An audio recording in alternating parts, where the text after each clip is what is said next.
The first time I saw him, I thought I was losing my mind. The old house at the edge of the woods had been empty for years. The kind of place that breathed dust and silence, where even the walls seemed to remember things best left forgotten. My aunt had left it to me after her death, a crumbling inheritance wrapped in whispers. When I first arrived, the air smelled of cedar and decay. The floorboards sighed under my steps, as though recognizing me. I told myself it was just another house, just wood, stone, and memory, but the longer I stayed, the more I felt it watching me. It began with the mirror. It hung at the end of the upstairs hallway, half covered with an old sheet. The frame was carved with ivy and serpents, their golden vines twining up the sides, the glass beneath it clouded with time. Something about it drew me, the same way thunder draws a storm. The first night I uncovered it, I only meant to clean. But the moment I wiped away the dust, the reflection didn't match. I remember freezing, my heart hammering.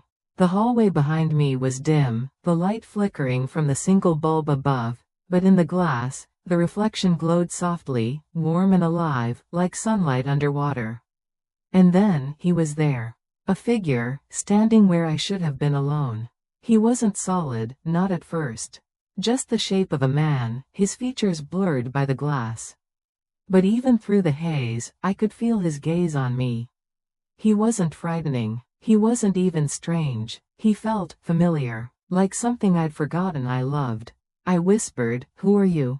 And the reflection smiled. That smile would haunt me for weeks. Days passed, and I tried to ignore it. I told myself it had been the lighting, or my imagination playing tricks. The house was old, my nerves were raw. I had just lost my last relative, I was living alone for the first time. Loneliness makes ghosts of everything. But every night, I'd find myself drawn back to that hallway. And every night, he'd be there, clearer than before. By the third night, I could see his face. He had dark hair that curled at the edges, a sharp jaw softened by melancholy. His eyes were pale, like mist caught in glass, gray, almost silver. There was something timeless about him, as if he didn't quite belong to this world or any other. And when I looked at him, the house no longer felt empty. I began to speak to him. It started with whispers, small confessions said to no one, because no one was listening. I told him about my aunt, about the loneliness that followed me through every place I'd ever lived. I told him how I woke at night sometimes, certain someone was whispering my name. He listened, or at least, he seemed to. His eyes followed my lips when I spoke. When I laughed, his reflection softened, Lee. K the ripple of light on water. When I cried, the air in the hallway grew colder, as if the house itself wept with me. Then, one night, he moved. Not like a reflection mimicking me, but first. He lifted his hand, slowly, deliberately, pressing his palm to the glass. I should have screamed, should have run, but something inside me reached back instead. When my hand met his, the glass felt warm. And then, for the first time, I heard his voice. Low, distant, like it was coming from beneath the surface of a deep lake. Don't be afraid. I didn't sleep that night. I sat in the hallway until dawn, staring at the mirror, waiting for him to return. He didn't. The glass reflected only me, pale and hollow-eyed, the golden frame catching the first weak rays of morning light. But I couldn't forget that voice. In the days that followed, I felt it everywhere, in the whisper of curtains, the creak of the stairs, the pulse of my own heartbeat. By the fifth night, I couldn't resist. I stood before the mirror again. And he was there. Who are you? I asked. For a long time, he didn't answer. His gaze searched mine, and I thought I saw pain flicker behind his eyes. When he finally spoke, his words were almost a sigh. Someone who was once alive. The air around me chilled. You're a ghost? He smiled faintly. Not exactly. Then what are you? He hesitated, his reflection flickering like a candle in wind. Trapped. After that, everything changed. Each night, he grew more solid, more real. The distance between glass and flesh blurred, until it felt like I was speaking to someone standing inches away. He told me his name was Adrian. He said he'd lived here once, long ago, before the town had a name, before the forest had roads. He didn't remember much about his death, only that the mirror had been his prison ever since. "Why you?" I asked one night. He smiled sadly. Maybe I looked too long into the dark, and the dark looked back. Sometimes I caught him studying me the same way, as if trying to remember something he'd lost. And then, one night, he said quietly, "You remind me of her." "Who?" "The woman I died for." The words sent a shiver down my spine. I didn't know what to say. He turned away then, his reflection dimming until I could barely see him. But I couldn't leave. I didn't want to. I stayed, whispering his name to the mirror long after he was gone. The next morning, the house was different. The air felt heavy, charged. My reflection in every mirror shimmered faintly, just for an instant. When I touched the glass, it felt alive. That night, I returned to him again. He looked almost real enough to touch. And when I reached for him, this time, my hand didn't meet glass. It met his. Warm, solid, human. The world tilted. I stumbled back, my heart hammering. The mirror rippled like water, and before I could think, he stepped through. Adrian stood before me, real, breathing, alive. His clothes were strange, old-fashioned, his eyes wide with wonder. "I didn't think it was possible," he whispered. "But you called me back." I backed away, fear and longing tangling inside me. "What are you?" He reached out, slowly, as though afraid to scare me. "Whatever I was before doesn't matter. What matters is that I'm here. With you." I should have run. I should have screamed. But instead, I whispered, "Then stay." And he did. That night, I dreamed of another time. A woman in a blue gown stood before the same mirror, her hands stained with blood. A man, Adrian, reached for her through the glass. She whispered his name, tears on her cheeks. And then the mirror shattered. When I woke, there was a cut across my palm, thin, precise, bleeding. I looked toward the mirror. Adrian was gone. But in the faint shimmer of dawn, written in fog across the glass, were his words, "I found you again." And so it began, the haunting that didn't feel like a haunting, the love that felt older than my own life. I didn't know then what Adrian truly was. I didn't know that mirrors remember every soul that ever looked into them. Or that sometimes, love doesn't die, it waits. The days that followed felt like a dream balanced on the edge of waking. Adrian was real, or at least, real enough to make me question everything I knew about the world. I could hear his footsteps in the hallway, soft but certain. I could feel the warmth of his breath when he stood too close. He cast no shadow, but he smiled like a man who'd been waiting lifetimes for light to find him again. The mirror still hung where it always had, but now, its surface was calm and still, reflecting nothing unusual. Only when I looked closely, too closely, did I notice a faint shimmer, like water disturbed by a breeze.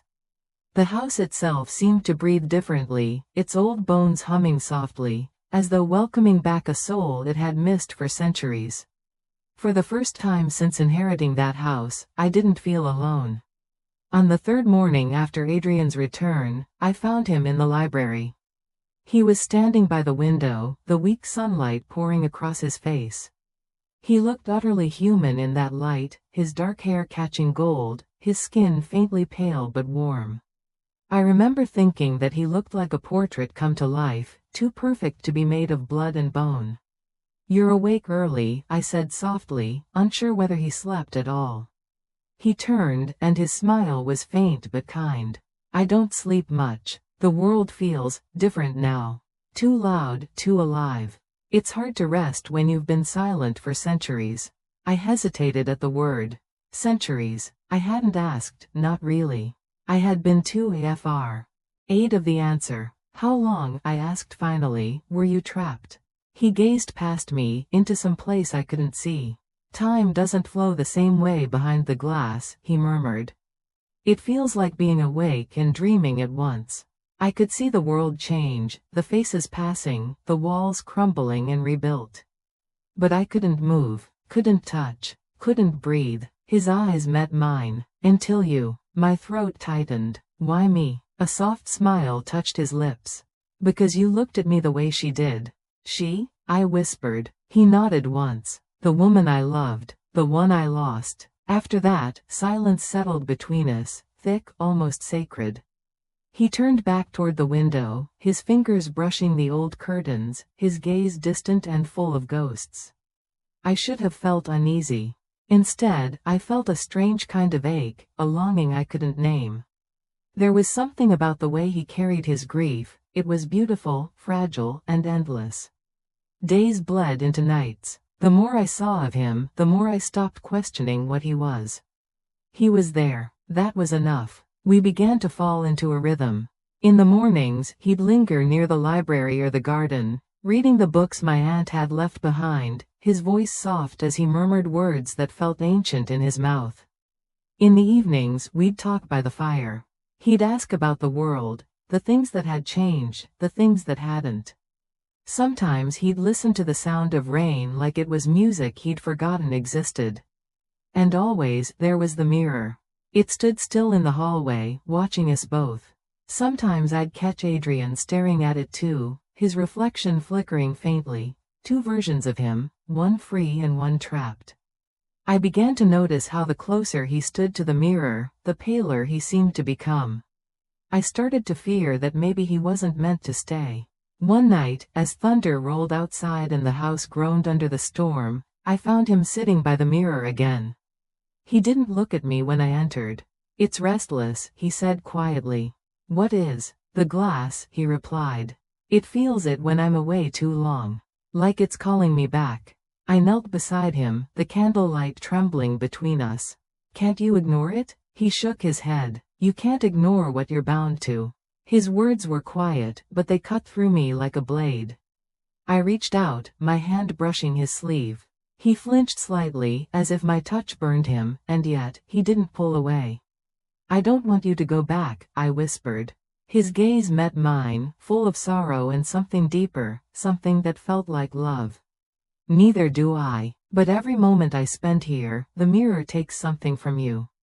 I frowned. From me? He nodded. Your warmth. Your life. It's the exchange the mirror demands. For me to exist here, it must draw from the one who free. Me. The candle flickered wildly. I shook my head, disbelief rising like bile. No, that's not possible. You've been tired, haven't you? He said softly. Your hands cold, your dreams darker. The mirror feeds on you through me. It's how it sustains my form. I took a step back. My pulse raced. Then I'll destroy it. You can't. His voice was gentle, almost pleading. If the mirror breaks while I'm free, it will kill you both, me and the part of you it already holds. The storm outside cracked the sky open.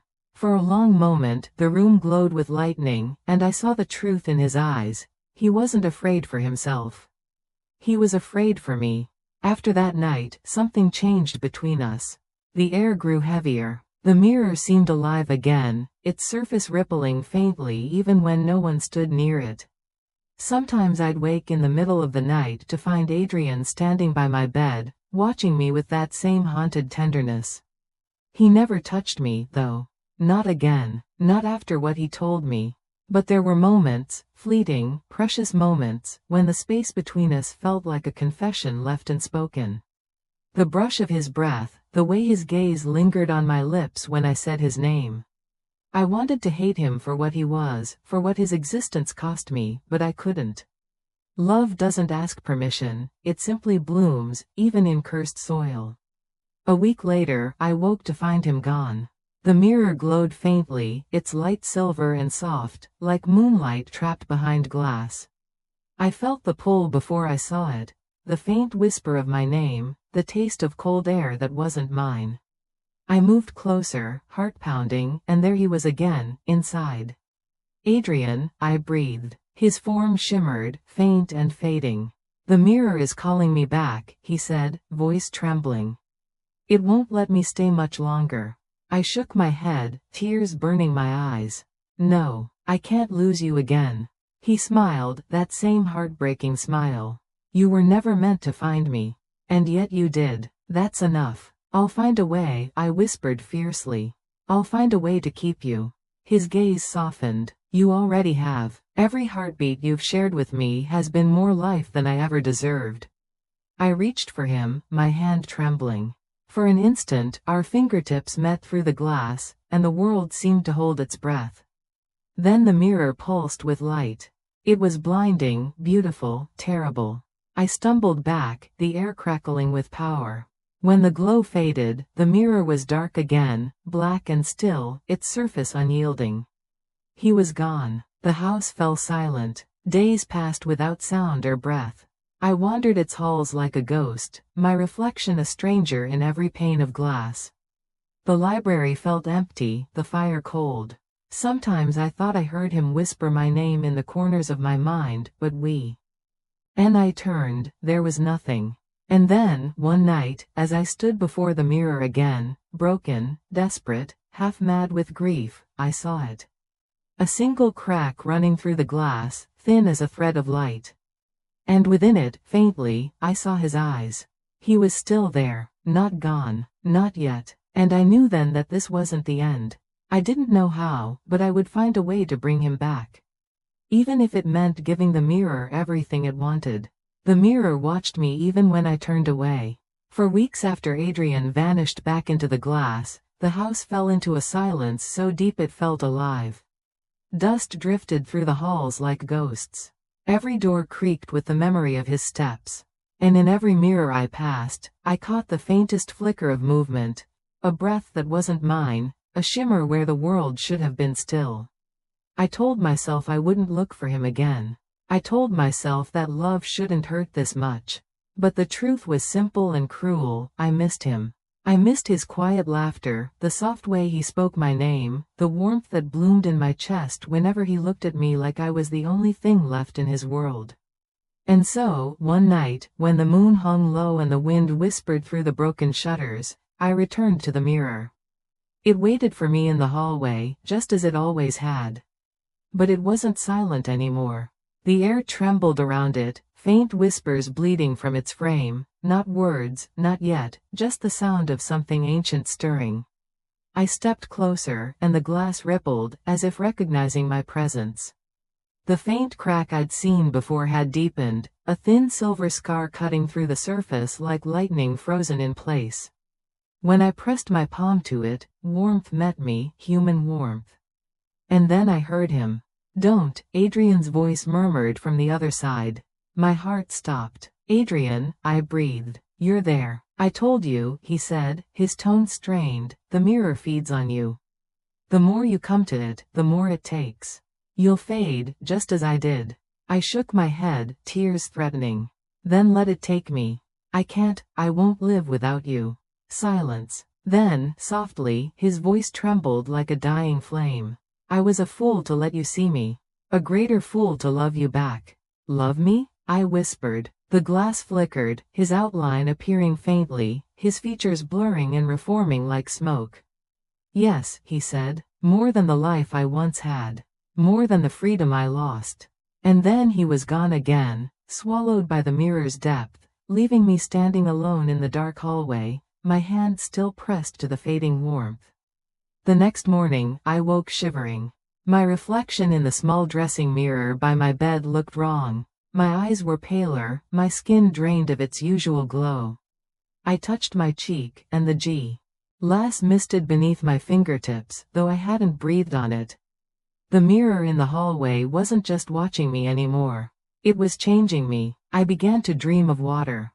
Endless, silver water. I would stand on its surface, calling Adrian's name, but he was always out of reach, trapped beneath the waves, his hand pressing up from below. The dreams always ended the same, me sinking, his voice echoing, "You shouldn't have come." I tried leaving the house once. Packed a small bag, locked the front door, and drove toward town. But before I'd gone a mile, fog swallowed the road. I turned back without meaning to. The house was waiting, its windows glowing faintly as though it had known I'd return. And I did, because I couldn't bear to be away from him. On the 7th night after his return to the mirror, I found a note.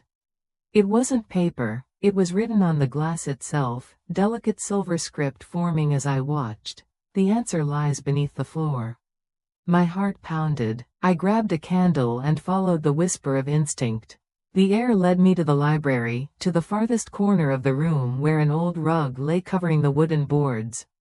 I rolled it aside, and beneath it found a narrow seam, a trapdoor hidden beneath layers of dust. When I pulled it open, the scent of old earth and iron hit me. A staircase descended into darkness. I took the candle and went down. The stairs ended in a stone cellar I'd never known existed. At its center stood an altar of sorts, a flat slab covered in dust, and behind it, a smaller mirror, cracked and blackened. Strange symbols were etched around its edges, curling like vines. And there, carved into the stone at my feet, were words in a language I couldn't read. But as I traced them with my fingers, their meaning came to me, soft and clear.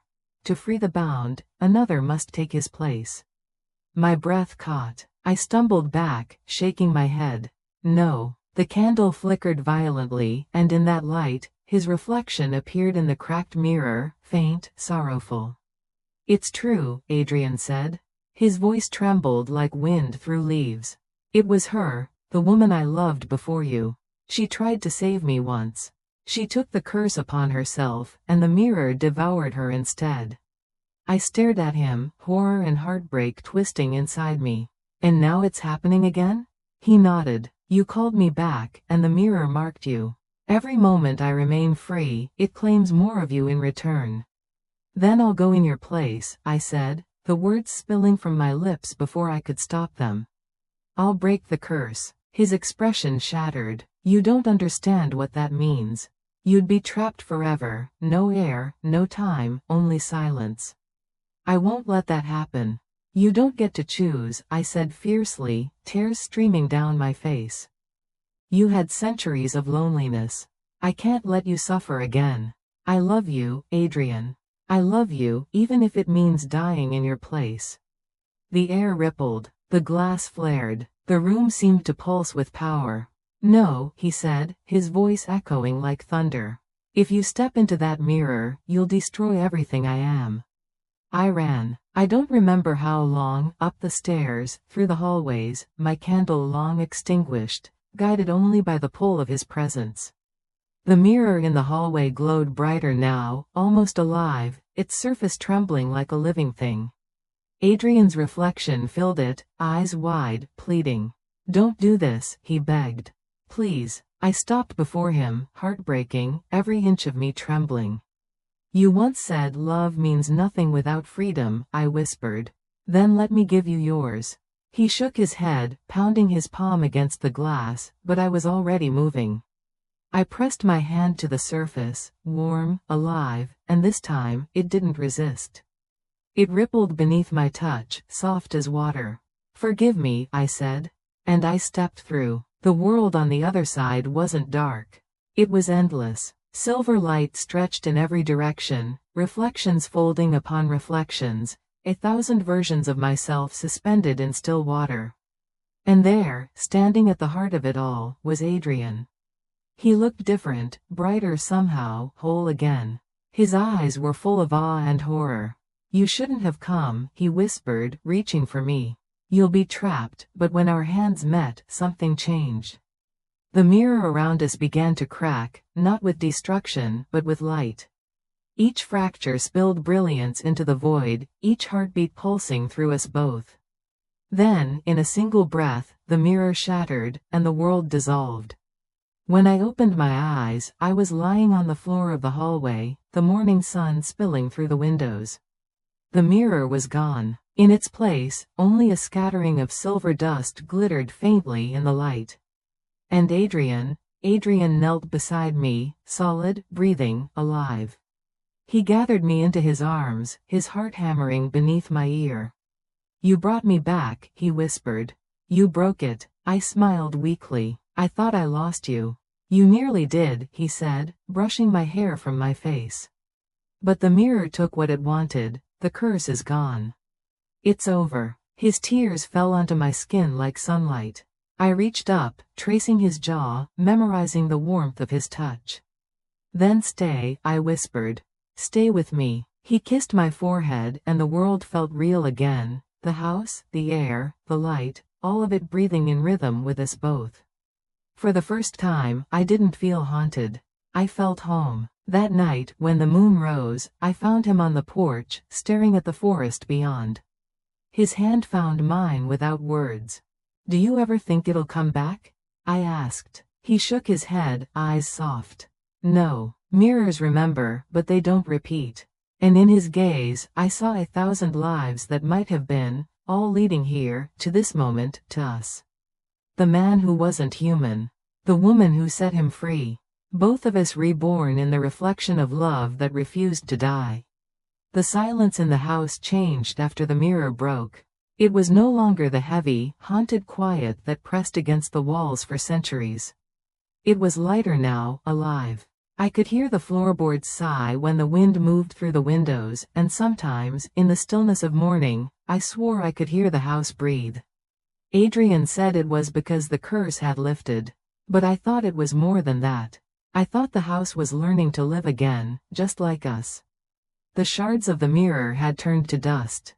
I swept them up carefully, though they shimmered with faint traces of silver, like moonlight trapped in each grain. I placed them in a small glass jar and set it by the window. Sometimes the morning sun would hit it just right, scattering tiny rainbows across the floor. Adrian said it was beautiful. I said it was a reminder that even broken things could still shine. For weeks, I expected something to go wrong. That's what trauma does, it teaches you to flinch even at peace. But the shadows never returned. The whispers faded. The house grew warm again, the scent of wood and lavender replacing dust and decay. I started opening the curtains every morning, throwing sunlight into rooms that hadn't known it for decades. And he was always there. Adrian had a way of moving through the house that made it feel new. He lingered by the piano in the sitting room, his fingers brushing the keys like he was learning to touch the world again.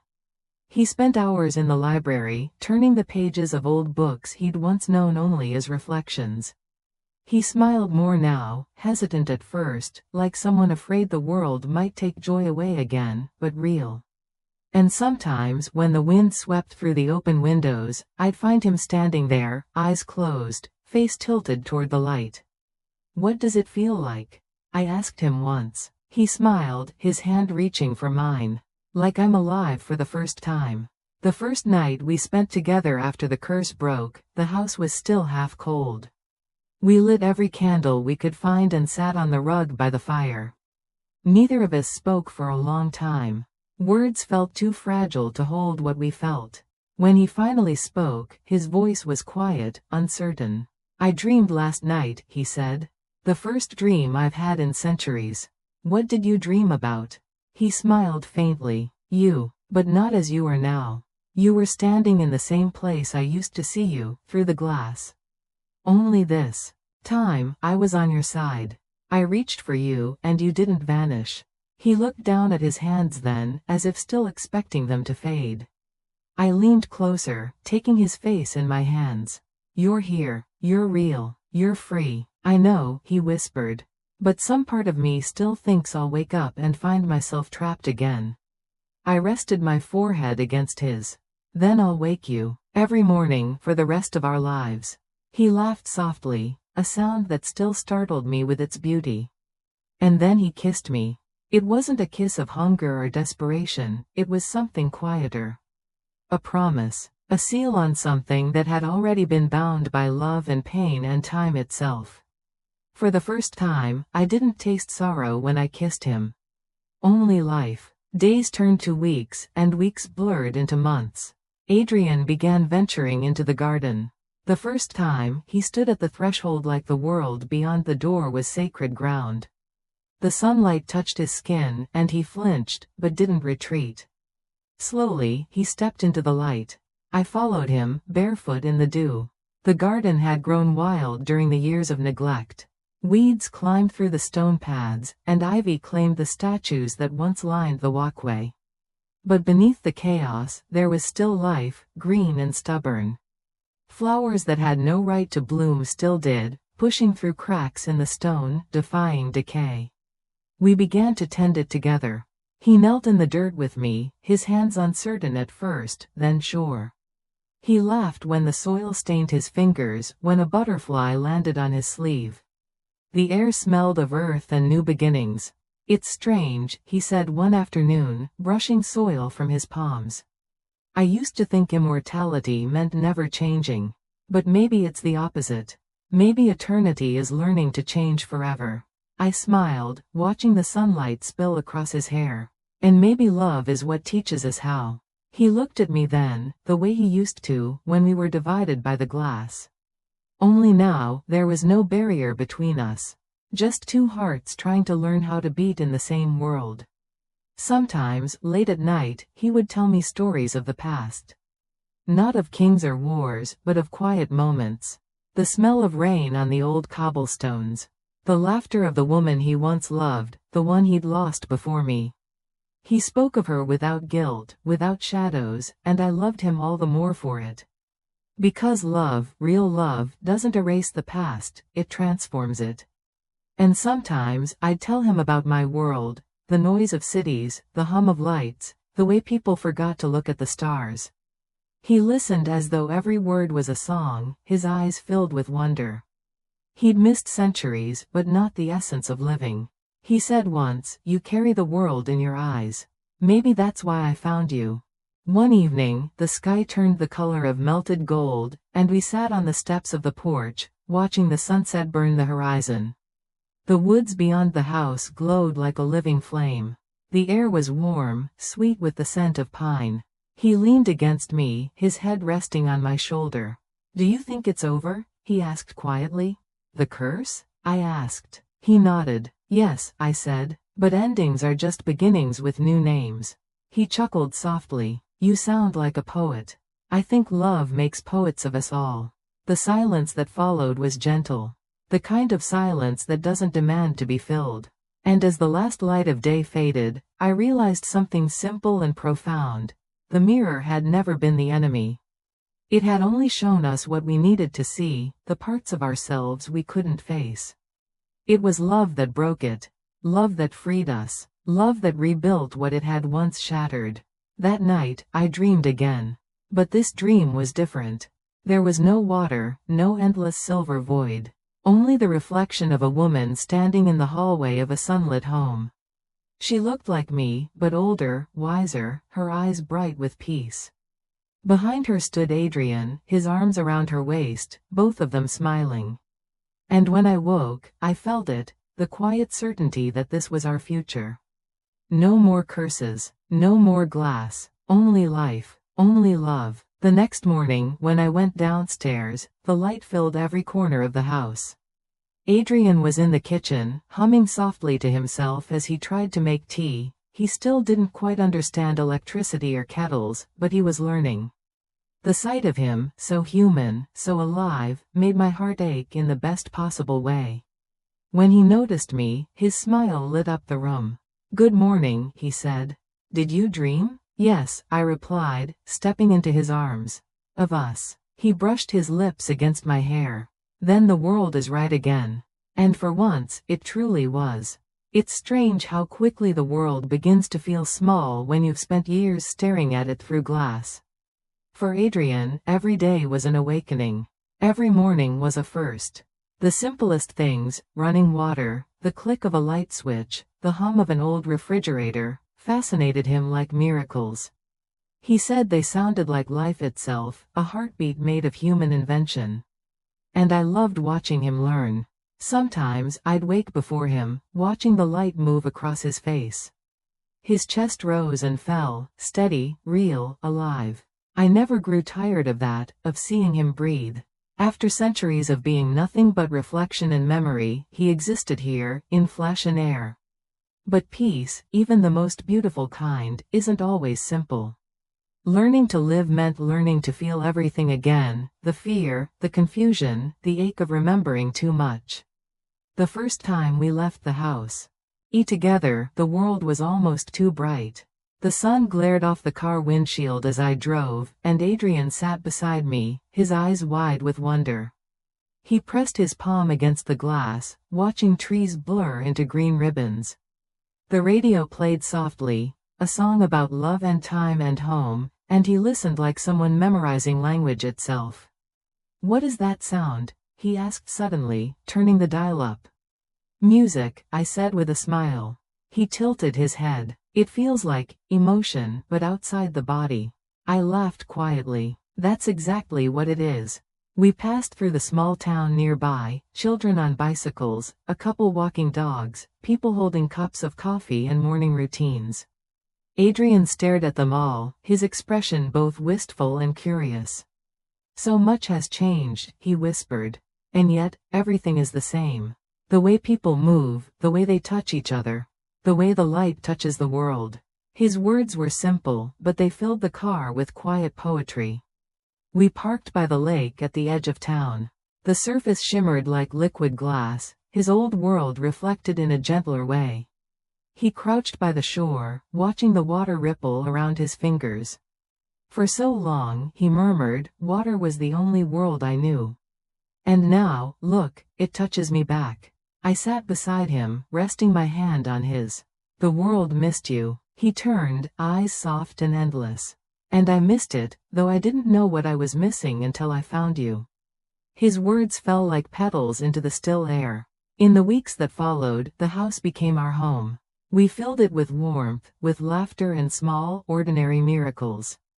He learned to cook, to read modern novels, to use my laptop, with endearing confusion. He burned toast, flooded the sink, and laughed about it all. Every failure was a victory, proof that he could make mistakes, that he could live. And I, in turn, learned to let go of fear. The old nightmares still came sometimes, the echo of breaking glass, the feeling of hands pulling me into the mirror. But when I woke in the dark, he was there. His hand would find mine without a word, his heartbeat steady against my back. He anchored me to the world. One evening, we sat by the fire again, the way we had the night the curse broke.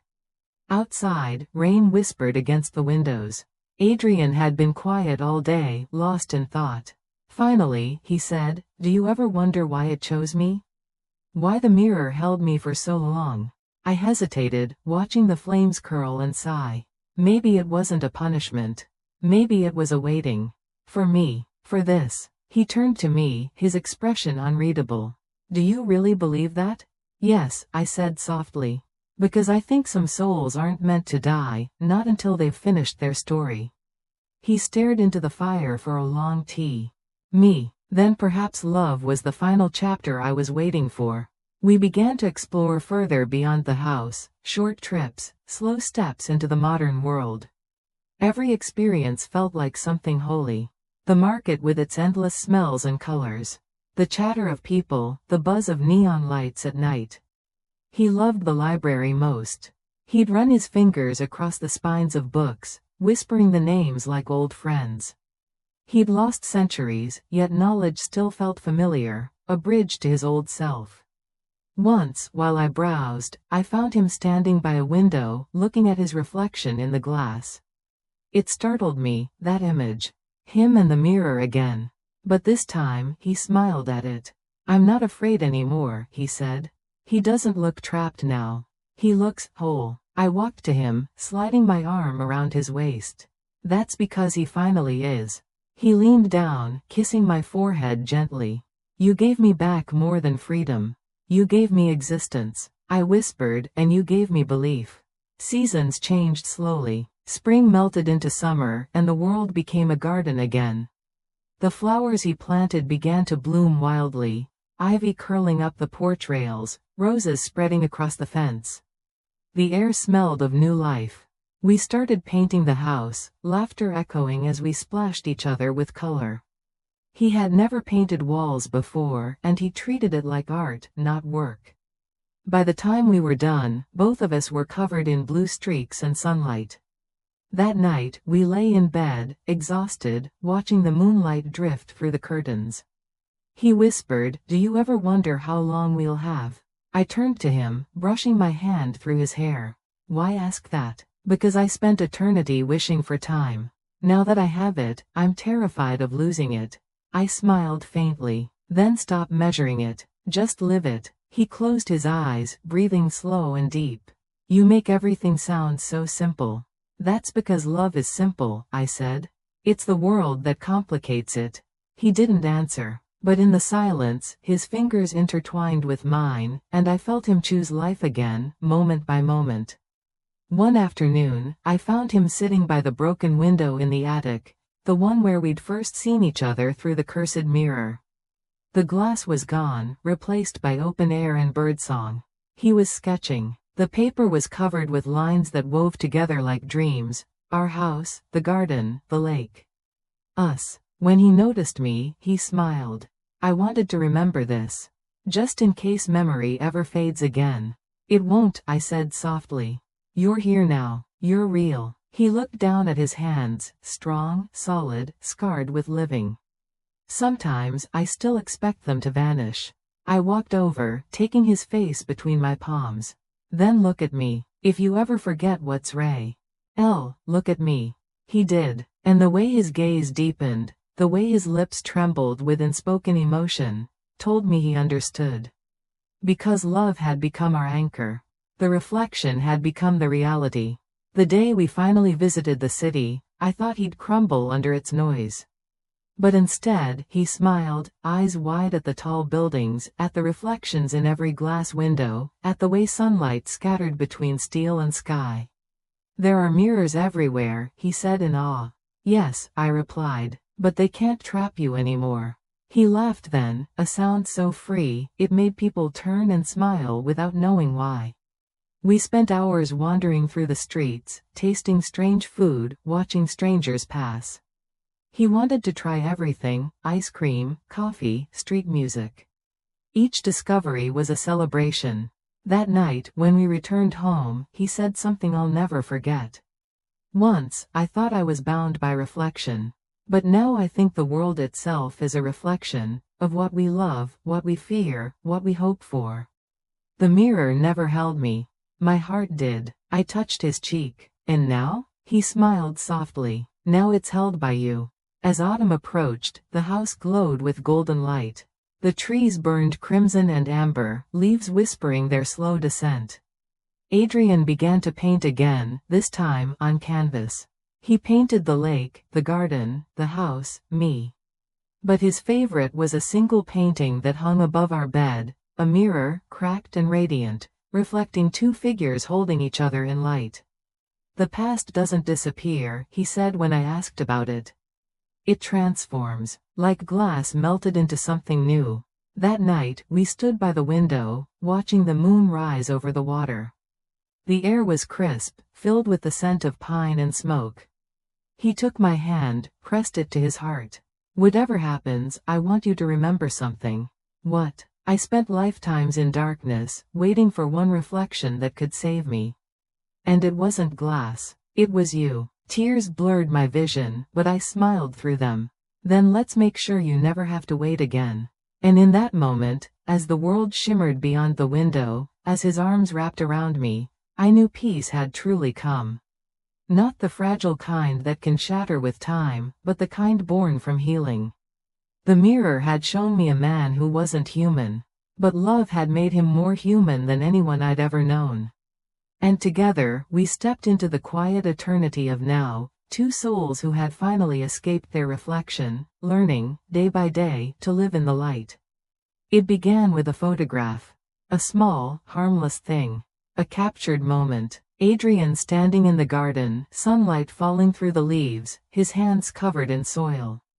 He was smiling, really smiling, that soft, unguarded kind of joy that made the whole world seem gentler. I'd taken it with my phone, just because I wanted to remember how light loved him. But when I looked at it later, something was wrong. He was there, perfectly clear, but the light didn't quite touch him right.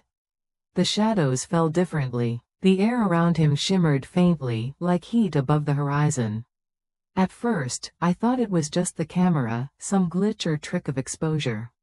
But when I showed him, he stared for a long moment, then said quietly, "It still lingers."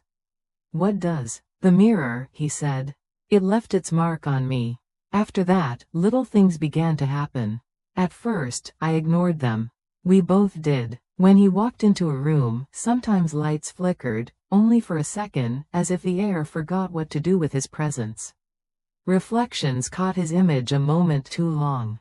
The cat from the neighbor's house refused to cross our porch. And sometimes, late at night, I would wake to find him standing by the window, his face pale in the moonlight, eyes fixed on something distant and unseen. When I asked what he was looking at, he would smile softly and say, "Nothing. Just making sure the world is still here." But I knew he was afraid. Because peace, for him, had always felt like borrowed time. It wasn't just the world that changed, it was him. He didn't age, not even a little. Months had passed since he stepped out of the mirror. My hair had grown, my skin had changed with the sun and wind and time, but he remained untouched.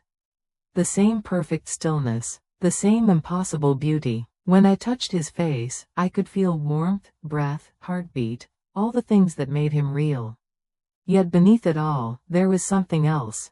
A quiet hum, like energy, like the faint echo of something divine or cursed.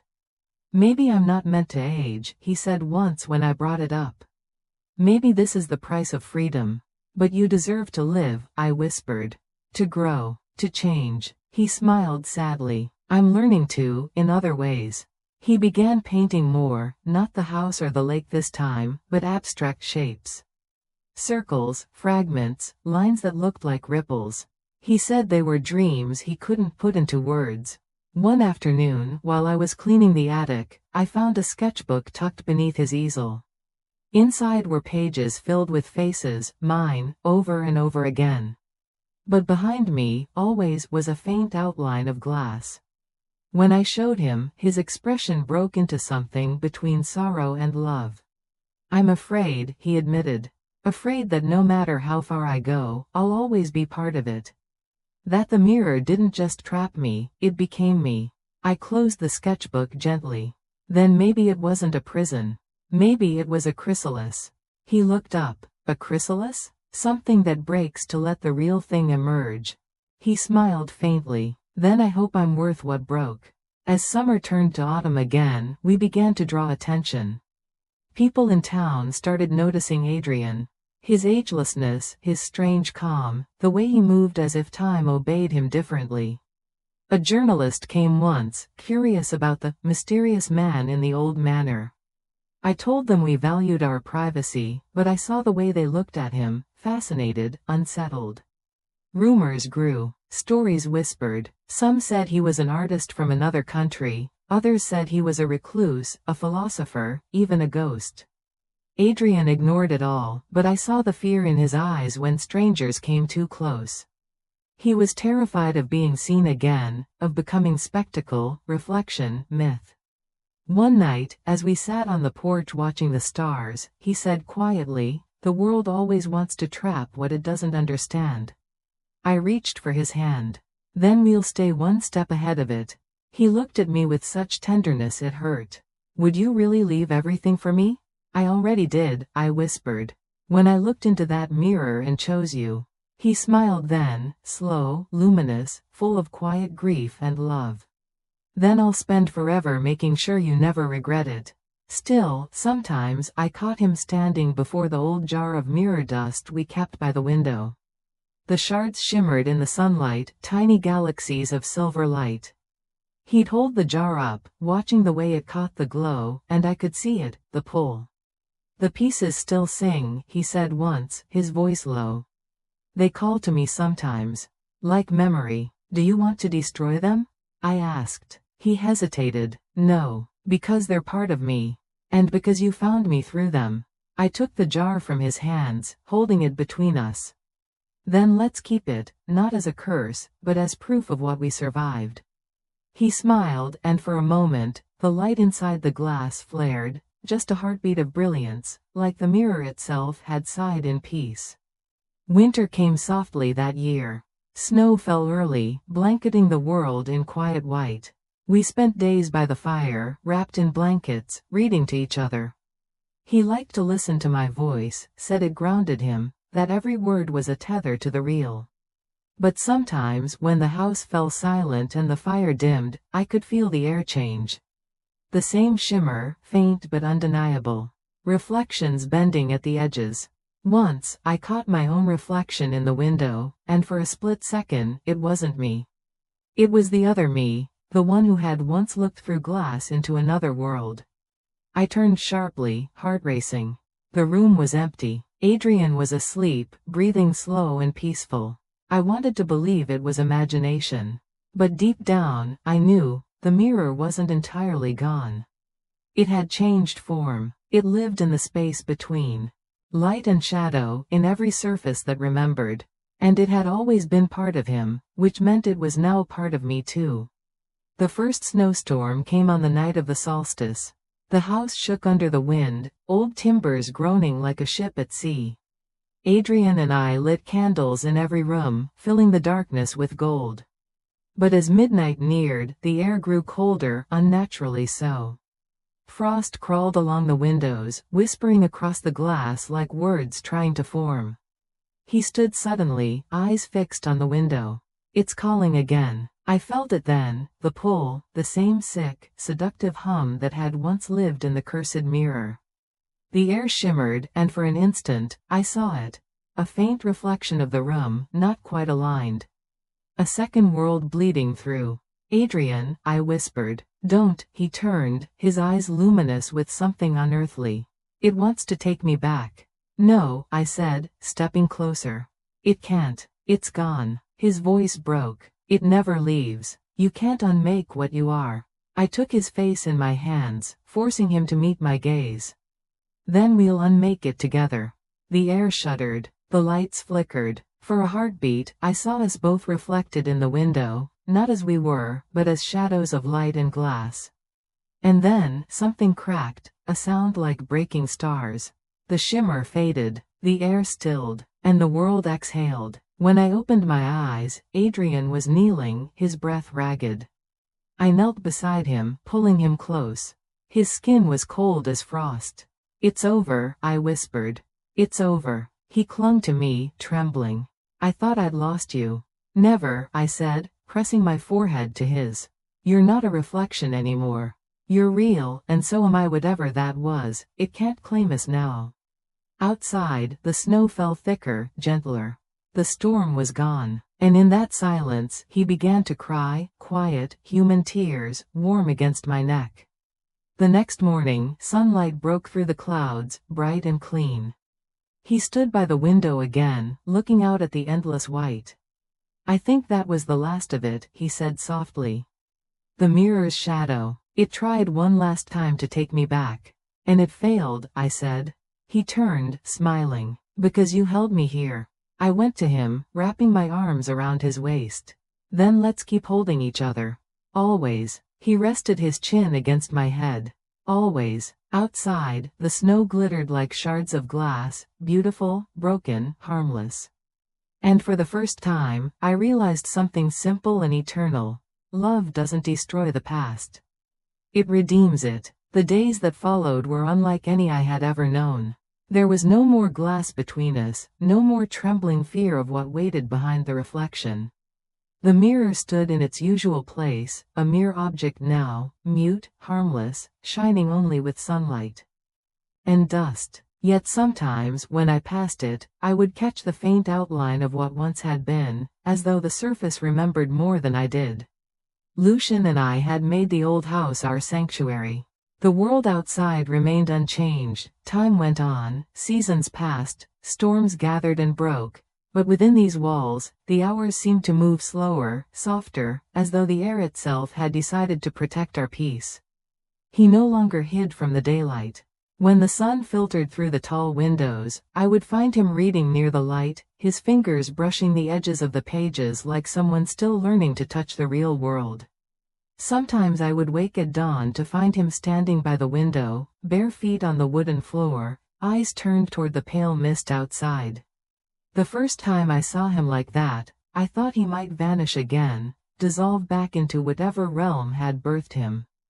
But he would only turn, smile, that small, rare smile that carried both apology and devotion, and whisper, "I am still here."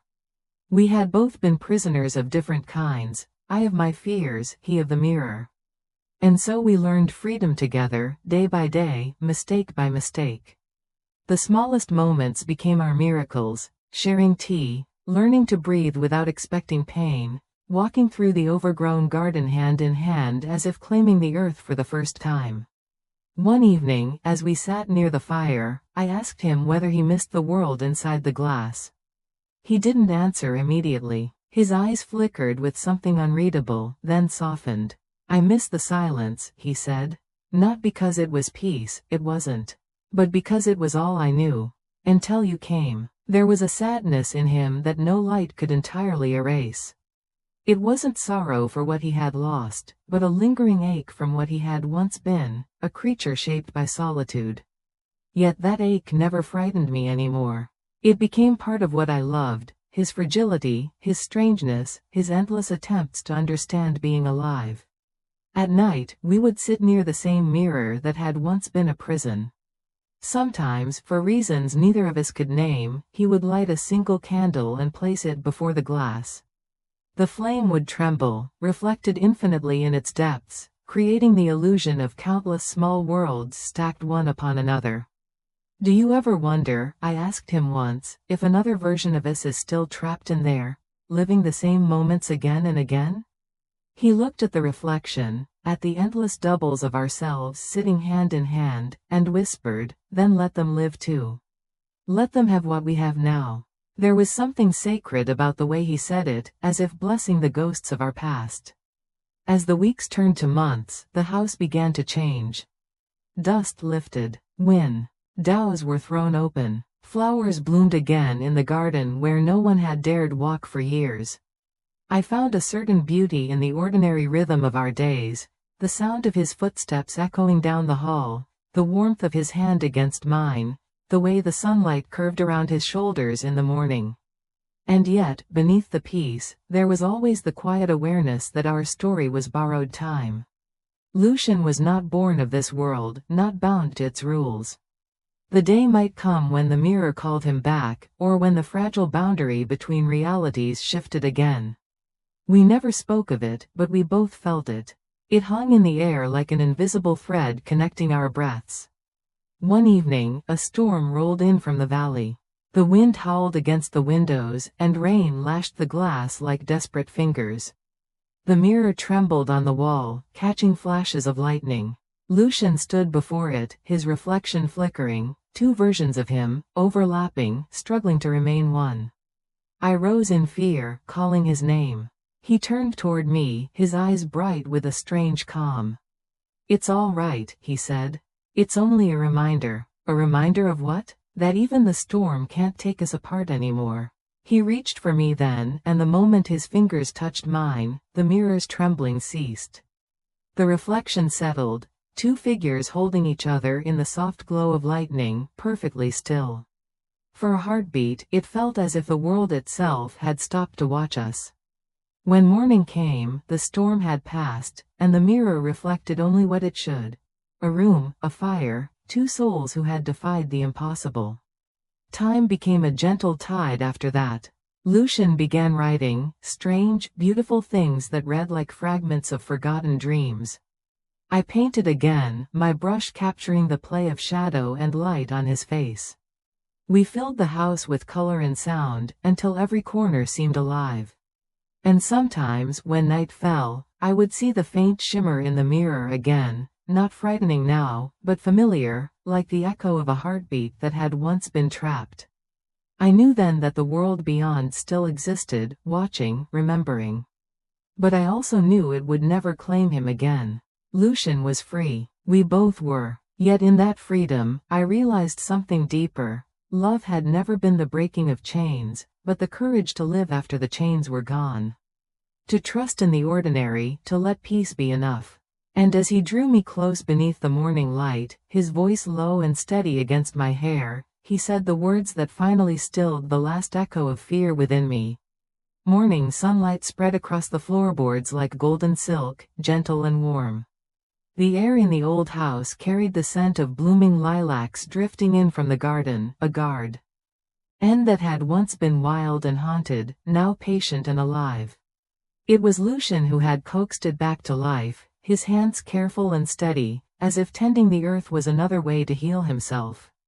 I would watch him through the window sometimes, the wind stirring his dark hair, the sunlight catching on his skin, and I would wonder how someone not born of this world could look so perfectly a part of it now. We lived in a rhythm that had no name. The days flowed into one another without urgency, marked not by clocks but by the slow dance of light and shadow across the rooms. There was peace, deep, fragile, precious peace, and beneath it, a quiet kind of awe. Neither of us took it for granted. After so much time spent in fear and longing, peace itself felt like a miracle that demanded reverence. Lucian had learned to laugh. The first time I heard it, it startled me. It wasn't loud or careless, it was soft and unpracticed, like a melody rediscovering itself after years of silence. He laughed because I'd burnt the bread, and I stood frozen, staring at him as though the sound might break the air. But it didn't. It filled the house with something new, warmth that didn't come from the fire, joy that had no shadow behind it. I found myself laughing too, tears slipping down my cheeks for no reason except that we were alive, together, and free. He began to hum as he worked too, low, tuneless sounds that seemed to vibrate with old magic. "What song is that?" I asked once, and he said, "It's not a song. It's memory." The mirror still hung in the hall, silent now, its surface dull in the morning light. We had thought once to remove it, to bury it deep in the woods where it could never be found again. But Lucian stopped me. "It has seen too much to be destroyed," he said. "Let it stay, but let it learn what peace looks like." So it remained, a relic of pain turned into a witness of love. Sometimes, when I passed it, I would whisper to it, as though to an old friend, "Look. We made it." There were still nights when the air felt strange, when the moonlight seemed too bright, or the shadows too still. On those nights, I would find Lucian sitting awake, his eyes distant, his hands motionless on his knees. "Do you feel it?" I would ask. He would nod. "The pull," he'd say softly. "The mirror remembers me." Fear would rise in me then, old and cold. "Will it take you back?" He would turn to me, and in his eyes I saw something stronger than fear, a promise carved out of eternity. "No. It can call all at once. But my reflection belongs here now, with you." It was in those moments that I began to understand what he truly was. Not human, no, but not monster either. He was something in between, something shaped by love until it no longer mattered what he had been made from. He breathed, he laughed, he dreamed. He loved, and that was enough. We started to write down our story, or parts of it, at least. Pages filled with half-remembered words and drawings. Lucian's handwriting was elegant, flowing, like a forgotten language trying to find its voice again. He said he wanted proof. "If anyone finds these pages one day," he told me, "I want them to know that love can cross through glass and shadow and still come out clean." Sometimes I would wake in the middle of the night and find him painting light on the walls with his fingers, not real light, but something that shimmered faintly, as though the air obeyed him. "What are you doing?" I whispered once. "Making sure we don't forget," he murmured. The world inside the mirror had no dawn. I want to fill this one with it. He was still learning to live. Still learning how to be a man made of sunlight instead of reflection. There were moments when the strain showed, when his body flickered, when the air around him pulsed faintly as though fighting to contain him. But every time it happened, he looked at me, breathed deeply, and anchored himself in the simple truth of my touch. It was as if love had rewritten the rules that had once bound him. The villagers began to notice the light that seemed to spill from our house at dusk, the strange glow that never felt threatening but always drew whispers. No one dared come too close, but sometimes they left flowers by the gate, or notes with words like, "Thank you." It was as if they sensed that something old and dark had been undone here. One day, a traveler stopped by, an old woman who claimed to remember the house from long ago. She looked at Lucian with eyes that saw too much. "You were the one in the glass," she said quietly. He didn't deny it. She smiled, not afraid, not surprised, just old enough to understand. Keep your love bright, she told us. Mirrors like that don't die. They sleep. But light is stronger. After she left, Lucian stood for a long time in silence. Then he turned to me and said, "Light is stronger." It became something of a vow between us, a phrase whispered like a prayer whenever fear tried to return. Seasons changed again. Winter came and went. Snow lay on the garden, glittering like shards of broken stars. I remember one evening when we stood outside, breath turning to mist, our hands joined. "Do you ever miss what you were?" I asked. He shook his head. "I miss nothing," he said. "Except perhaps the silence. But even that feels empty without you." We walked inside, leaving footprints that melted into the snow, and the mirror caught our reflection as we passed. For the first time, I saw nothing strange in it, no shadow, no flicker of another world. Only two figures, real and whole, bathed in the warmth of their own light. It struck me then that peace wasn't something that arrived suddenly. It grew, root by root, moment by moment, until one day you looked around and realized the pain had turned into memory, and memory into strength. Lucian had once been the man in the mirror, unreachable, cursed, half alive. And I had been the one foolish enough to love what I could not touch. But now, standing there, surrounded by the quiet hum of life, I realized something simple and profound. The mirror had never truly been between us. It had only been inside us, all along. And now, it was gone. When I fell asleep that night, Lucian's heartbeat was steady beneath my hand.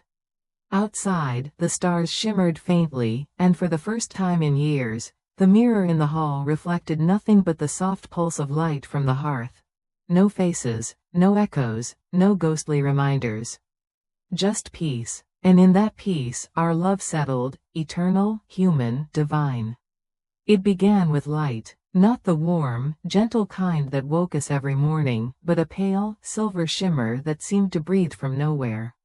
I woke to find Lucian sitting upright beside me, his eyes wide open, his body perfectly still. The room was silent, too silent. Even the night insects had stopped singing. "Lucian?" I whispered, my hand reaching for his. But he didn't move. His gaze was fixed on the mirror in the hall, though we were in the bedroom, far away from it. I followed his stare, and in that instant, I felt it too.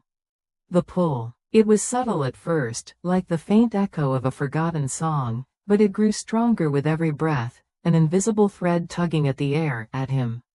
Somewhere deep in the house, the mirror was waking. I rose and lit the lantern, though its golden glow felt weak against the cold shimmer bleeding through the cracks of the door.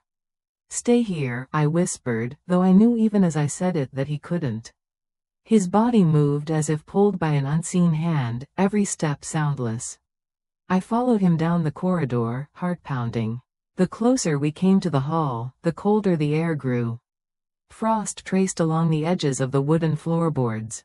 The candle flames along the wall bent toward the mirror's room, as if drawn by its breath. When we reached it, I saw that the mirror, the same mirror that had hung quietly for months, now shone as though the moon itself lived inside it. Its surface rippled, fluid, no longer glass but water and light. Lucian stopped before it. His reflection was not his own. In the shining depths, he stood taller, sharper, his eyes silver, his form surrounded by radiance. A version of him untouched by human frailty. Beautiful, terrible, whole. I felt my throat tighten. That reflection smiled, but it was not a kind smile. It was the smile of a god looking down at a mortal thing. "Lucian," I breathed, "don't." But the reflection spoke first. "You were not made for this world," it said, its voice echoing like the ringing of distant bells. "You were born from light and silence. Do you remember what you were before she chained you here?"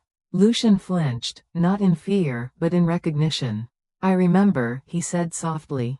His hand lifted toward the glass, trembling. "Then come back," the voice whispered. "You have forgotten your name, your power, your eternity. Look at what you have become, a man bound by breath, by hunger, by time. You could be everything again. You could be free." The mirror rippled, showing glimpses, endless skies of silver, cities made of mist, beings of pure light moving through vast halls of crystal. A world without pain, without death, without the fragile ache of love. I could feel it, even standing beside him. The promise of it, the terrible beauty. Lucien's voice was quiet. I know that place, he murmured. It was home once, and it can be again, the reflection coaxed. This world will decay. She will age, and you will watch her die. But inside, within me, there is no end. Only forever. His fingers touched the surface of the mirror. It yielded like water. Light spilled onto his skin, wrapping around his arm like silver veins. His body began to glow, his heartbeat slowing beneath my palm when I grabbed him. Lucien, my voice broke against the silence. You can't, please, look at me. He did. For a heartbeat, he looked at me, and I saw the war inside him, the pull of immortality, the ache of everything he had lost to be here. Tears glimmered in his eyes, and for a moment, I was afraid I had already lost him. The reflection smiled wider, sensing victory. You were never meant to belong here, it whispered. She is nothing but a flicker. A shadow soon to fade. Come, and I will make you whole again. Lucien's lips parted. The glow around him brightened until it hurt to look at him. My heart screamed, not in anger, but in fear of what he would choose. I fell to my knees before him. Lucien, I said, the words trembling. Maybe I can't give you forever. Maybe I can't give you what that world can. But what we have is real. I bleed. You breathe. We live. Don't you see? That's what makes it beautiful. He stood motionless, his arm half buried in the light. I could feel the energy humming through him, the echo of power trying to claim him back. Then, slowly, he spoke, not to me, but to his reflection. You say you can make me whole, he said. But it was she who made me real. The reflection's smile faltered. You will regret this. Maybe, he said, but I would rather regret mortality than forget love. He stepped back, tearing his arm from the light. The mirror screamed, not wit. H sound, but with vibration, a sharp hum that filled the entire house. Cracks split across its surface, thin and bright like veins of lightning. Lucien, I shouted, reaching for him as he fell to his knees, the glow around him flickering violently. The reflection within the mirror twisted, shifting through 1,000 faces, all of them him, all of them fading one by one. Finally, only one remained, the version I knew. Tired, human, imperfect. He looked out from the other side and whispered, "Thank you." And then the glass shattered. Light exploded through the room, not cold this time, but warm, golden, like sunlight breaking after endless night. It rushed outward, sweeping through every corridor, every hidden shadow of the house. When it faded, the mirror was gone. In its place lay only shards of ordinary glass and a faint scent of lilac, as if the earth itself had breathed again. Lucien lay still on the floor, his body trembling. I knelt beside him, cradling his head in my lap. His eyes fluttered open, and for the first time, they were entirely human, no glow, no silver flicker. Only warmth. Are you all right? I whispered, tears spilling down my face. He smiled weakly. I think I am, he said. I think. I'm finally real. I pressed my forehead against his. The house was silent again, but this time, it was a living silence, one that hummed with the breath of the world outside, with the promise of dawn. The temptation had been shattered. The mirror, his prison, his birthright, his curse, was gone forever. When morning came, sunlight poured through the broken window and danced on the shards of glass scattered across the floor. They no longer reflected anything, only light. Lucien and I buried them in the garden, beneath the lilac tree that had first bloomed when he came into my world. As the last handful of earth fell from my fingers, he took my hand and said quietly, "It called me with forever. But I chose you, because you gave me today." And in that simple truth, the air itself seemed to sigh with peace. We walked back into the house together, leaving behind the place where the mirror had once stood. The wall was bare now, but in that emptiness, I saw something pure. A beginning. The light followed us down the hall, spilling gently across the floor like a promise kept. And for the first time, I realized, we had not broken the mirror. We had only set the reflection free. In the weeks after the mirror shattered, the house felt different. At first, it was the silence, deep and clean, like the air after a storm. Then came the light, steady and alive, spilling through every window as if the sun itself had been waiting for this moment. The walls no longer whispered. The corridors no longer breathed with echoes. It was as though the house had finally exhaled after years of holding its breath. Lucian and I moved through it carefully, as if afraid to disturb the new peace. Yet the stillness was not fragile. It was gentle, patient, full of life. It felt like forgiveness. He was quiet in those first days, not distant, but thoughtful, as though learning how to belong again. Sometimes I would find him sitting in the garden, running his hands through the soil, or tracing the patterns of the lilac tree's roots with quiet fascination. The light touched him easily now. His skin no longer shimmered faintly with magic. It glowed instead with something softer, human warmth. I asked him once what it felt like. Like waking up every morning and realizing the dream is real, he said. We lived simply. We repaired what time and the mirror had broken, the doors that had warped, the stairs that creaked, the rooms that had stood too long in darkness. He liked to build things. Tables, shelves, even a small chair he claimed was meant for the stray cat that had started visiting our doorstep. Watching him work was like watching someone rebuild himself piece by piece. There were moments when I caught him gazing toward the place where the mirror had once hung.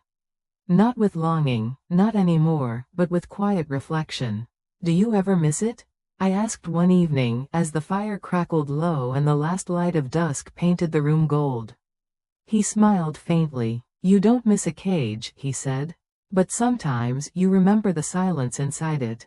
He spoke of it not with sorrow, but gratitude, as if even his imprisonment had been part of the journey that led him here. Spring gave way to summer. The garden flourished, wild and bright, the lilac tree heavy with bloom. We planted vegetables. We painted the walls of the old house in colors we had never dared use before, shades of warmth, ochre, rust, soft blue. Life crept back into every forgotten corner. At night, when we lay beneath the open window, the wind would carry the scent of earth and flowers, and Lucian would tell me stories, fragments of the world he once knew. He spoke of cities made of glass, of beings without faces who sang to the stars, of oceans where reflections swam freely, unbound by gravity or time. I listened, entranced, though the memories seemed to fade as he spoke, dissolving like mist. It's strange, he said once. Every time I remember that world, it feels farther away. Like it was never truly mine. Maybe it wasn't, I said. Maybe it was only waiting for you to find this one. He turned to me then, his eyes reflecting the firelight, and for a moment, I could see both versions of him, the man of glass and the man of flesh. They were one now, no longer divided by shadow. One afternoon, as we walked through the nearby village, the PLE stopped and smiled at us. They had begun to accept us, though they knew only rumors, that the strange man who once appeared from nowhere had somehow brought light back to the old house on the hill. Some whispered that he was an angel, others, that he was cursed and redeemed by love. Lucian only laughed at their stories, saying softly, let them choose whichever truth comforts them most. I loved the ease in his voice. The playfulness that had once been buried beneath years of silence. But the greatest change of all came quietly. One morning, I found him standing by the lilac tree, his hands resting over his heart, a puzzled smile on his face. What is it? I asked. He took my hand, pressing it over his chest.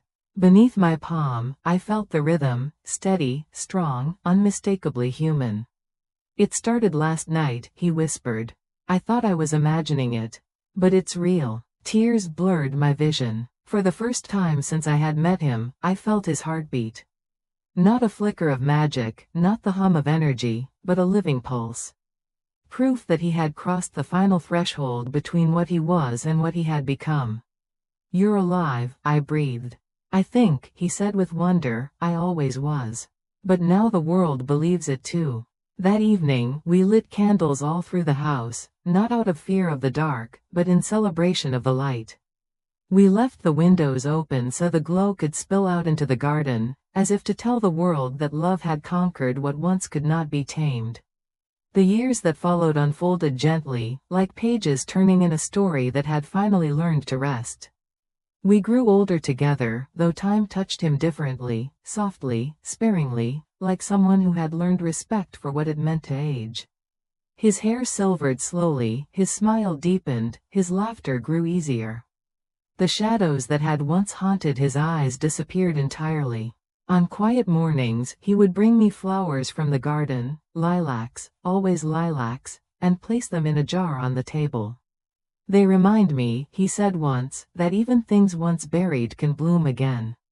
Sometimes I would catch the faintest glimmer on the edge of a window pane, a ripple of light that felt almost familiar. But when I looked closer, it was only sunlight. The mirror was gone, its magic, its hunger, its sorrow, all gone. But the love it had once imprisoned had taken root and grown into something far greater. One winter night, many years later, as snow fell softly outside, Lucian and I sat by the fire in silence. He was older now, but still carried that same quiet strength, that same luminous presence that had drawn me to him long ago. "Do you ever wonder," I asked softly, "what would have happened if you'd stepped into the mirror that night?"